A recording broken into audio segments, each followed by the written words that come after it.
જે સકારાત્મક માણસ છે એના માટે શ્રાપ પણ વરદાન થઈ જાય છે, અને જેની વિકૃતિ પ્રકૃતિ છે, જે વસ્તુને સમજી નથી શકતા, એના માટે વરદાન પણ શ્રાપ થઈ જાય છે. અને ભાગવતજીમાં બંનેના પ્રમાણ છે. પરીક્ષિત રાજાને શ્રાપ થયો એટલે પેલું તો ઈ કે એક વાત સાબિત થઈ કે આજથી 7 દિવસ સુધી તો પરીક્ષિત અમર છે, અને બીજું કે 7મા દિવસે એમને મોક્ષ મળશે.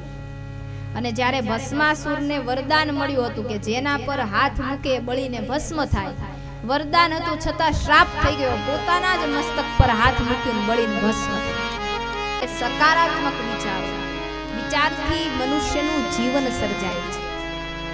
તમે વિચારથી એમ વિચારો કે ગમે તે થાય, મારે હવે ક્યાંય છેતરાવું નથી. ઈ ન છેતરાવાના પ્રભાવના કારણે તમે ક્યારે અનીતિ, અન્યાય ને અધર્મના રસ્તે ચડી જશો તમને ખબર પડે.